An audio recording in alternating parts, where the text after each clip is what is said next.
ఓం నమః శివాయ శ్రీమాత్రే నమః.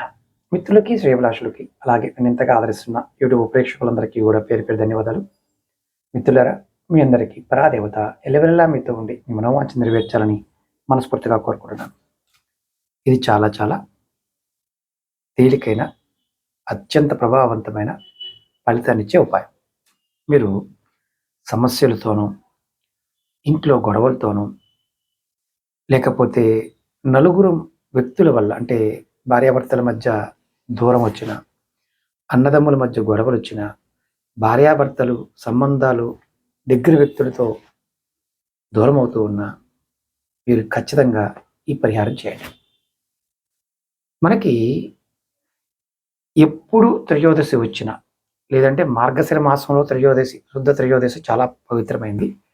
ఆ రోజు ఒక్కరోజు చేసిన లేదంటే మిగతా సమయాల్లో త్రయోదశి నాడు అరటి మొక్క దగ్గర లేదా అరటి తోటలో వ్రతం చేసుకోవాలి. మనకి వ్రతాలు చేసినప్పుడు అరటి మొక్కలు కడతారు, చాలామందికి తెలియదు. అరటి చెట్టుకున్న గొప్పతనం ఏంటంటే సమస్యలతో గొడవలతో విధి వల్ల దూరమైన అన్నదమ్ములు కానీ భార్యాభర్తలు కానీ సంబంధించిన వ్యక్తులు కానీ మళ్ళీ దగ్గర అవుతారు. విడిపోయిన దంపతులు కలుస్తారు, అన్నదమ్ములు ఏకమవుతారు, శని దోషాలు పోతాయి.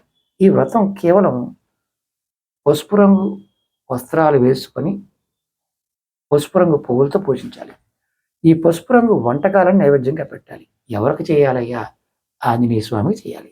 ఒక ఆంజనేయ స్వామి పటం పెట్టుకొని స్వామివారికి మీరు ఆవునితో దీపం వెలిగించి స్వామివారి యొక్క నామాన్ని మీరు ఒక 108 సార్లు జపించిన, అష్టోత్తర శతనామావళి చేసిన, లేదంటే బ్రాహ్మణోత్తముడితో మీరు వ్రతం చేయించుకున్న అరటి తోటలో కానీ అరటి మొక్క దగ్గర కానీ ఈ వ్రతాన్ని చేసుకుంటూ ఉండాలి.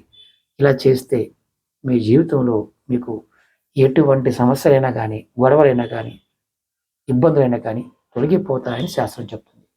ఇవి జానపద శాస్త్రాలలో ఉన్నాయి. అంటే జానపదులు చేస్తూ ఉంటారు వీటిని. ఎవరికైనా తెలిసి ఉన్నవారు ఖచ్చితంగా కామెంట్ చేయండి.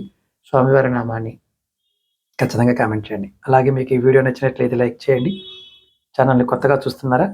చూసే మిత్రులు ఖచ్చితంగా సబ్స్క్రైబ్ చేసుకొని పక్కనే గంట సింబల్ ఉంటుంది, దాన్ని యాక్టివేట్ చేసుకోండి. అలాగే ఈ వీడియో నచ్చినట్లయితే 10 మంది మిత్రులకి షేర్ చేయండి. ఎవరికైనా జాతక సమస్యలు ఉన్నవారు 9440593655 ఈ నెంబర్ కాంటాక్ట్ చేసి అపాయింట్మెంట్ తీసుకోవచ్చు. ఓం నమః శివాయ శ్రీమాత్రే నమః.